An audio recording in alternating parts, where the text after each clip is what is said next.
Bom dia, boa tarde novamente. Voltei agora com a nossa aula de história.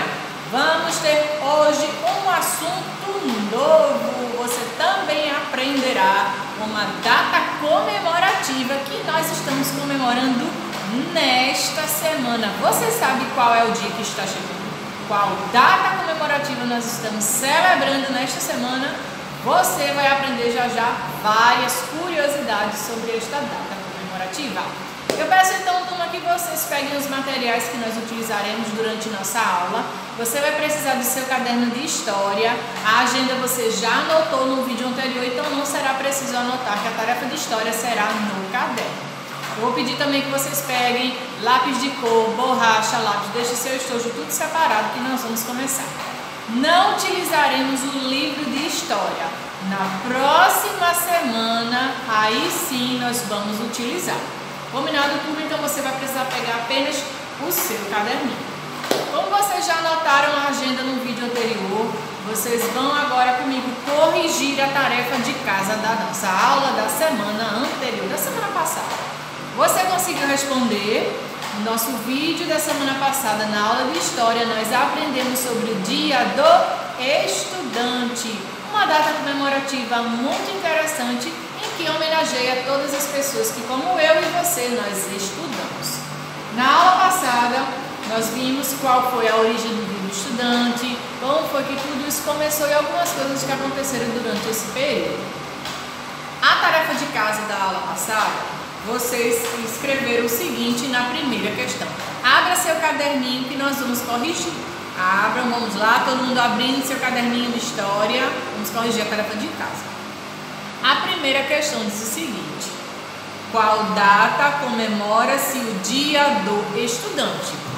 Foi exatamente há uma semana atrás que nós comemoramos o Dia do Estudante, que é exatamente, que foi no dia 11 de agosto. Vocês responderam na primeira questão, 11 de agosto. Ponto final. Só isso a resposta, ó, 11 de agosto. Segunda pergunta. Qual o nome do imperador do Brasil na época da criação desta data comemorativa? Durante o período em que essa data comemorativa foi criada após o centenário da criação das faculdades, quem estava governando o Brasil naquela época era Dom Pedro I. Muito bem, vocês escreveram na segunda questão. Dom, pode ser o D maiúsculo abreviado. Pedro I. Para se referir a títulos, o nome dessa pessoa é colocado o número romano. Lembra que nós estudamos no semestre passado sobre números romanos? Primeiro, nesse caso, o número 1 é a letrinha I, sendo maiúscula bastante. Então foi o Dom Pedro I. Terceira pergunta: por que esta data foi criada? Foi em homenagem a quem? A criação da primeira faculdade aqui no Brasil, as faculdades de Direito. Nós vimos na aula passada que para as pessoas estudarem um curso superior era necessário elas viajarem até Portugal, porque aqui no Brasil não tinha faculdade. Então a primeira que foi criada, teve uma em Olinda e outra em São Paulo, que foi a Faculdade de Direito, e por causa dessa criação, as faculdades foram homenageadas aos estudantes. E a partir desse momento, 100 anos depois, foi criada essa data comemorativa. Na época em que isso aconteceu, da criação dessas faculdades, aí quem estava governando era Dom Pedro I.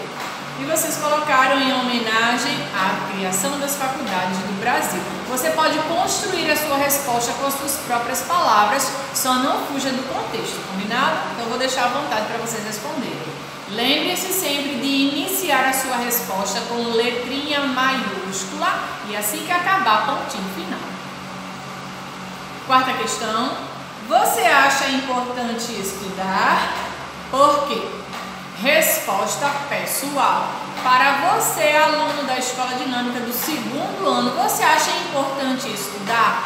e por que sim ou não. Você precisa explicar por que você acha importante estudar, se sim ou não. Então comece também a sua resposta com letrinha maiúscula e finalize com o ponto final.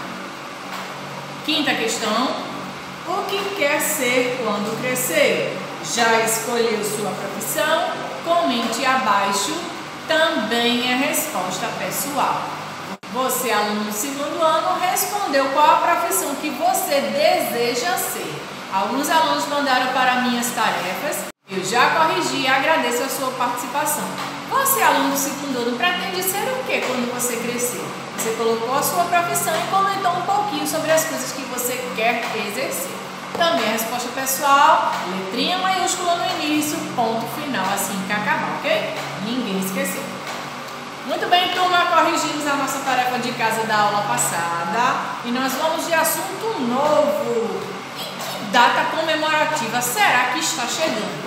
Nós estamos durante esta semana, exatamente na semana dessa data comemorativa, que é a Semana do Folclore. Você sabe o que é que significa a palavra folclore?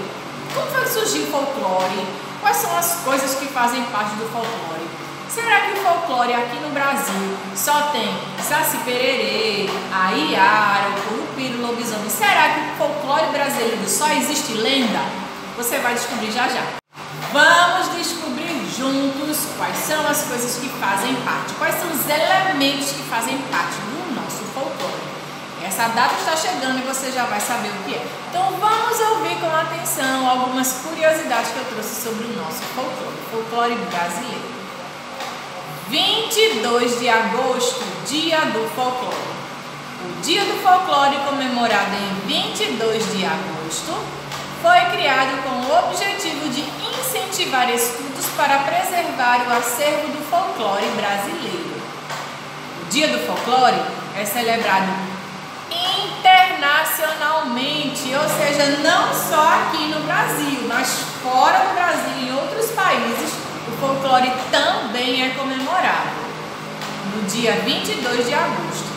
Isso porque nessa mesma data, no ano de 1846, a palavra folclore em inglês foi inventada.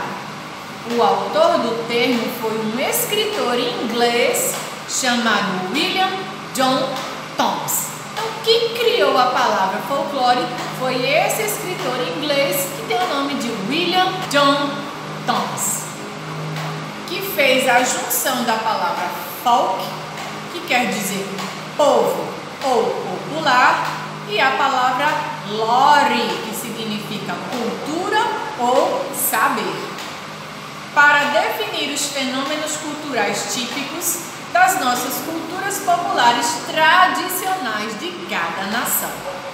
O significado da palavra, segundo seu criador, era saber tradicional de um povo.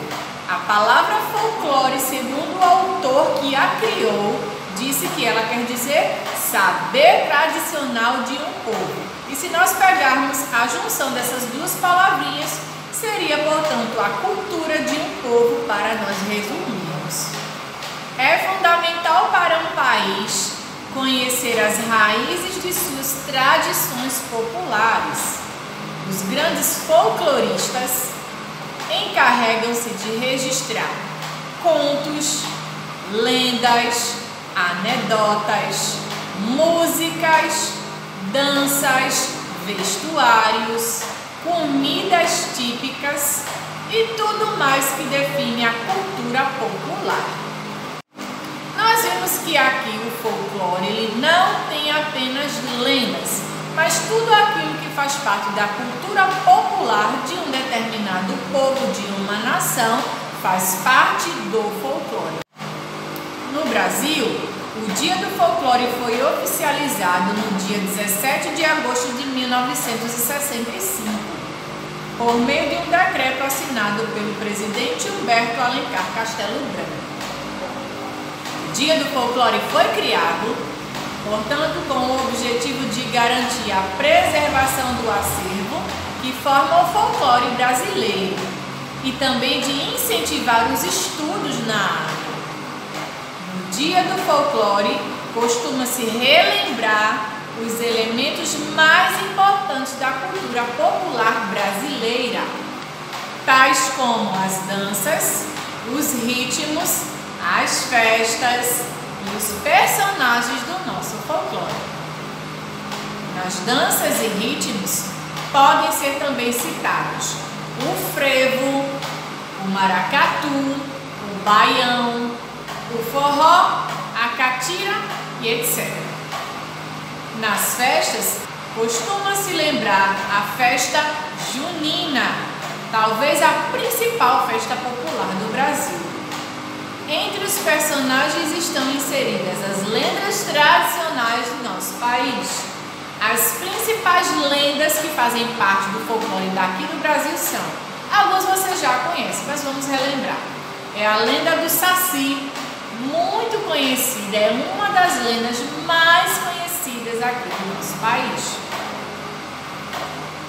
Além do Saci, tem a lenda do Curupira, mas outros personagens importantes do nosso folclore são a Iara, o boto cor-de-rosa, a mula sem cabeça, o boitatá, o negrinho do pastoreio, entre outros.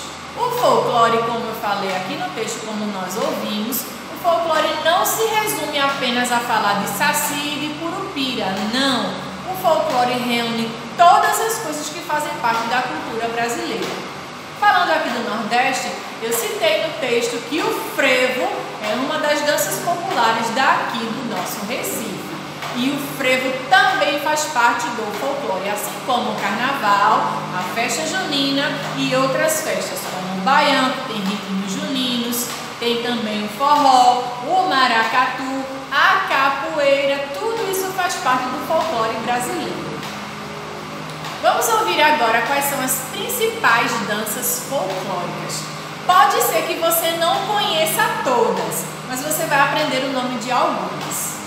No Brasil, o folclore brasileiro possui muitas danças que representam as tradições e as culturas de uma determinada região.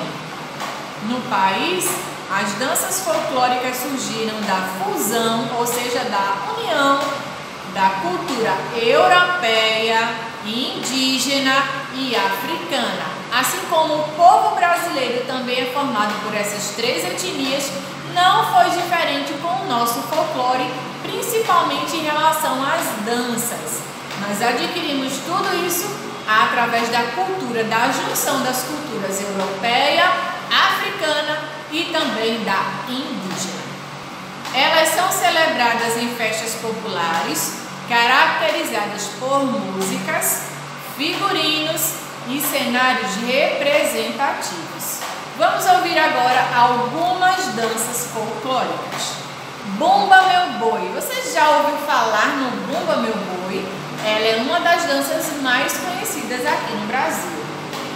Esta dança folclórica, conhecida em outras regiões brasileiras como o boi-bumbá, é típica do Norte e do Nordeste, aqui na nossa região.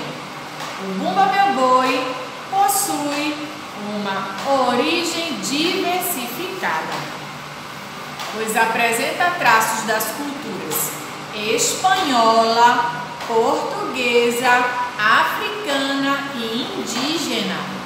Trata-se de uma dança na qual a representação teatral é um fator marcante. Assim, a história da vida e da morte do boi é declamada enquanto os personagens realizam suas danças. Além do Bumba Meu Boi, tem também o samba de roda. Você também já deve ter ouvido falar nessa dança chamada samba. Surgiu no estado da Bahia no século XX e representa uma dança associada à capoeira e ao culto dos orixás.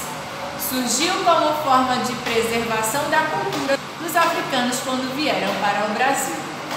O samba de roda é uma variante do samba, que, embora tenha se disseminado por várias partes do Brasil, é tradicional na região do Recôncavo Baiano. Vamos falar agora sobre o frevo, que aqui é bem conhecido. O frevo é uma dança típica do carnaval pernambucano, surgida no século XX.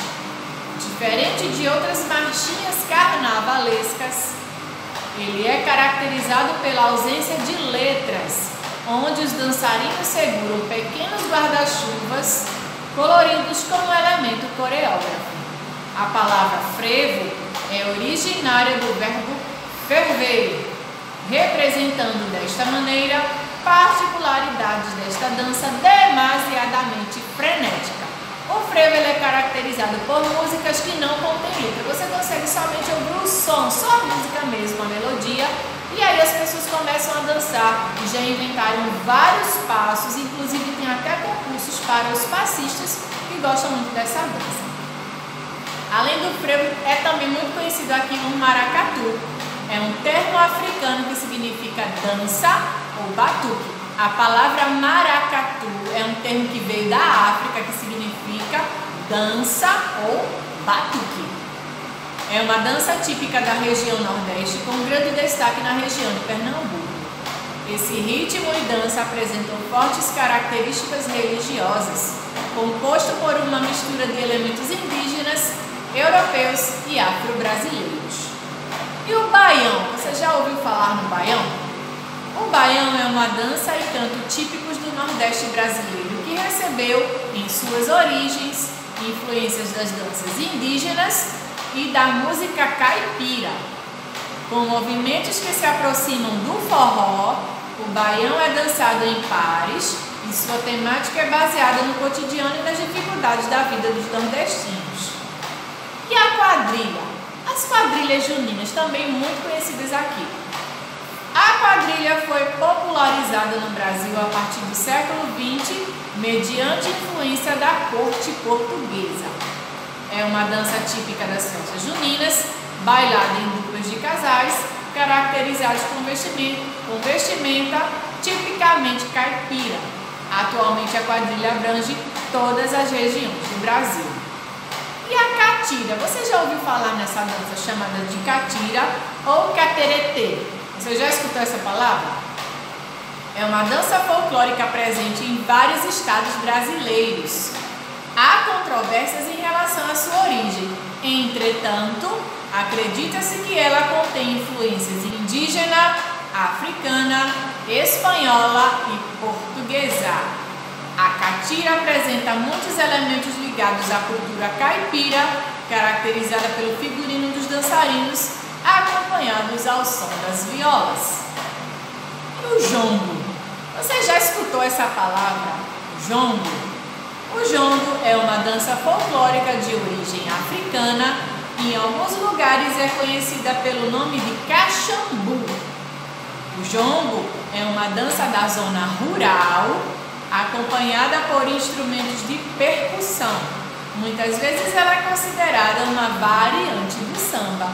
Portanto, vocês viram que as danças que fazem parte daqui do Brasil, da cultura brasileira, também fazem parte do folclore, pois o folclore é a junção de todas as coisas que compõem a cultura do nosso país.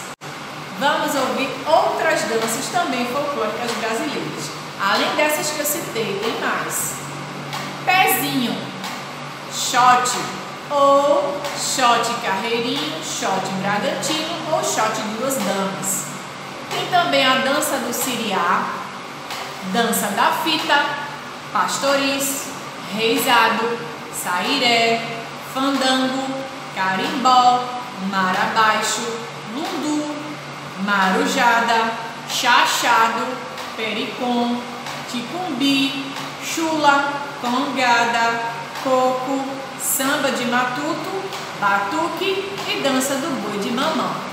São várias outras danças que também compõem o nosso folclore brasileiro. Uma curiosidade sobre uma das danças muito conhecidas aqui no nosso país. Foi Luiz Gonzaga, que nasceu em 1912 e viveu até 1989. Um sanfoneiro pernambucano e compositor popular brasileiro, um grande divulgador do baião, do shot e do chachado. Por isso, ele é popularmente conhecido como o Rei do Baião.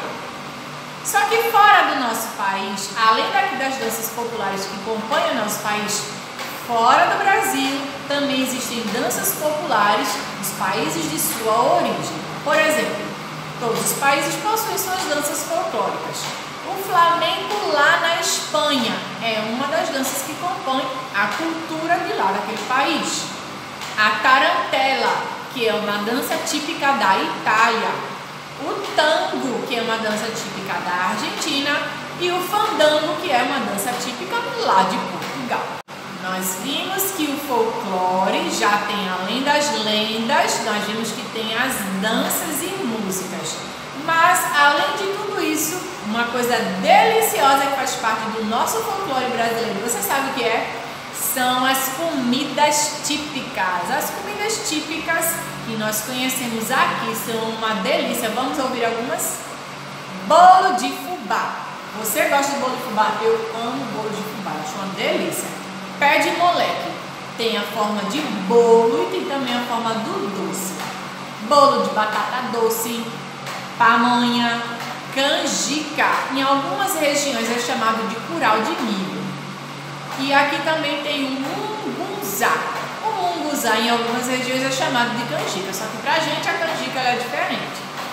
Tem também o quentão, o arroz doce, a cocada, bolo de macaxeira, vinho quente, tambaqui assado, pato no tucupi, galinhada, feijoada, tutu de feijão, farofa, churrasco gaúcho, acarajé e Maria Isabel. São comidas típicas de várias regiões daqui do Brasil, não só do Nordeste. Só que você sabe o que é essa tal de Maria Isabel? Que comida é essa? É um arroz com carne de sol e ervas. É um prato muito conhecido também em outras regiões do país. Além das comidas e das danças, vamos falar um pouquinho sobre duas lendas folclóricas. Eu vou mostrar para vocês algumas e vou descrever duas delas, ok? Vamos lá. O Saci Pererê, também bem conhecido, Curupira, Mula Sem Cabeça, Lobisomem, Boitatá, Boto, Cuca, Negrinho do Pastoreio e Iara são as mais conhecidas lendas. Vamos falar sobre o Boitatá. Você sabe o que é o Boitatá? É uma lenda daqui do Brasil. O Boitatá é uma lenda folclórica conhecida em outras regiões do Brasil pelos nomes de Baitatá, Biatatá, Bitatá ou Batatão. É mais conhecido como Boitatá, só que em outras regiões tem essas variações de nomes. Na língua indígena Tupi-Guarani significa cobra de fogo. Esse personagem folclórico é representado por uma grande serpente de fogo que protege os animais e as matas. Vamos falar agora sobre o Curupira. O Curupira é personagem travesso do folclore brasileiro. O Curupira é a representação de um menino de cabelos vermelhos e os pés virados para trás. A origem do nome é Tupi-Guarani e significa corpo de menino. Protetor da fauna e da flora, o Curupira assobia e deixa pegadas com seus pés virados.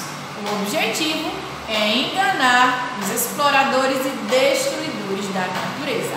Essas duas lendas, assim como outras, são protetores das florestas. São lendas indígenas em que os índios realmente acreditavam que esses personagens existiam para proteger os animais, para proteger as florestas, as plantas de uma maneira geral, e isso faz parte da crença dos indígenas, que também compõe o folclore do Brasil. E outra coisa também bem interessante, bem legal que você gosta e que você conhece, são as brincadeiras e jogos infantis, que também fazem parte do folclore. Bolinha de gude. Você já brincou de bolinha de gude? Eu já brinquei de bolinha de gude várias vezes. Já brincou de pipa? Em algumas regiões é chamado de papagaio. Peão. Você conhece o peão? Até a brincadeira das figurinhas. Você pode colecionar. Também faz parte do folclore. Amarelinha. Quem nunca brincou de amarelinha? Pega-pega. Esconde-esconde. Pular corda. passa-anel, cabo de guerra, cabra cega e a tão conhecida brincadeira da forca que nós fazemos geralmente no quadro para você preencher com as letrinhas até formar uma palavra. Folclore não é apenas lenda, as brincadeiras que fazem parte da cultura popular daqui do Brasil, falando no nosso país, também fazem parte do folclore. E outra coisa também que é bem legal é o trava-línguas.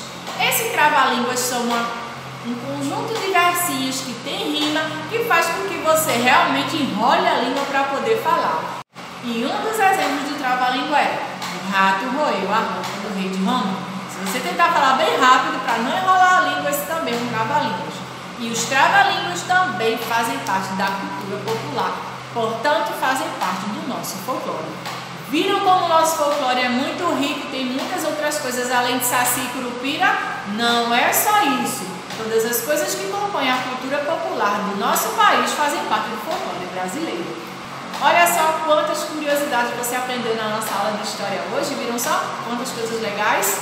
Nós não vamos fazer atividade de classe, certo? Foi essa nossa conversa para vocês aprenderem coisas novas. Eu vou pedir que vocês anotem no caderninho de história uma atividade que eu vou passar no quadro para nós fazermos a correção na aula seguinte. Combinado? São algumas questões bem divertidas que você também vai fazer pesquisa e responder para nós corrigirmos posteriormente. Combinado, turma? Então prepare seu caderno que nós vamos começar.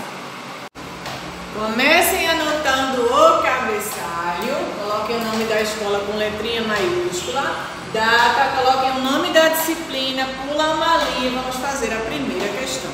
Na primeira questão você vai copiar o seguinte: escolha 5 brincadeiras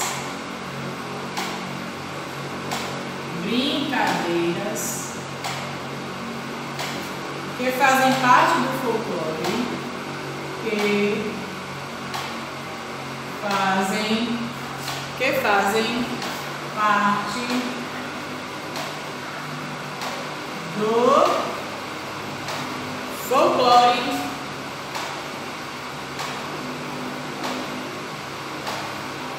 e anote.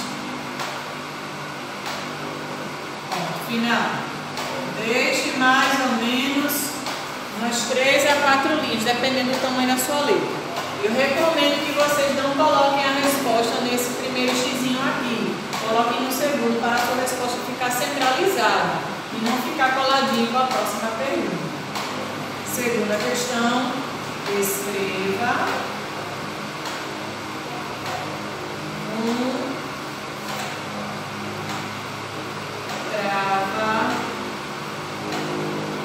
trava-língua que você acha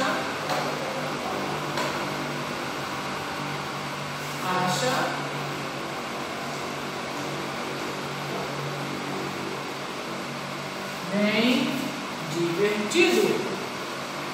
Vocês vão pesquisar e anotar no seu caderno um trava-língua que você acha bem divertido. Você vai pular aproximadamente umas 4 linhas ou mais, dependendo do trava-línguas que você pesquisou. Terceira questão: de acordo com o texto, quais elementos do folclore você mais gostou? Comente.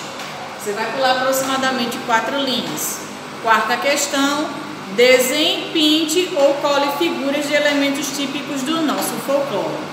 Nessa terceira questão aqui, você vai colocar quais foram os elementos que apareceram no texto, naquele texto que eu li no início do vídeo. Você vai colocar alguns daqui que você mais gostou e comentar. Aqui nessa quarta questão, você pode desenhar e pintar ou colar figuras caso você tenha. Deixar aqui as figurinhas que representam os elementos que fazem parte do folclore. Pode ser comida, pode ser dança, pode ser inclusive versinhos ou outra coisa que faz parte do nosso folclore. Essa quarta questão aqui eu deixo à vontade para vocês desenharem e pintarem ou então colarem figuras. Ok, turma, vamos encerrar nossa aula de história. Eu agradeço a sua participação até aqui e te espero agora sexta-feira na nossa aula de ética. Um beijo, segundo ano, e até a próxima aula. Tchau, tchau.